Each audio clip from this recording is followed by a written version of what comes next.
Tercatat telah berkali-kali amunisi berkeliaran lancar Rusia bombardir sejumlah peralatan militer angkatan bersenjata Ukraina. Baru-baru ini senjata self-propelled 2S1 Gvozdyka militer Ukraina diserang oleh UAV lancet Rusia untuk kesekian kalinya. Rekamannya ramai beredar di media sosial Telegram pada Senin 1 Mei 2023. Pada menit pertama terlihat peralatan militer pasukan Zelensky itu beroperasi dalam kondisi yang aman terkendali. Namun tak butuh waktu lama, seketika posisi target berubah menjadi neraka.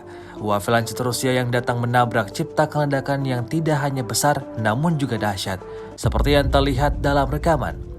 Disebutkan dalam keterangan unggahan, hantaman UAV lancet Rusia diikuti dengan peledakan BC. Itu mengapa posisi target benar-benar terlihat terbakar hebat. Diketahui video ini viral dan menuai beragam respon dari warganet.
Rusia melaporkan 413 pesawat Ukraina, 230 helikopter, 3.905 kendaraan udara tak berawak, 421 sistem rudal anti pesawat dieliminir sejak awal operasi khusus.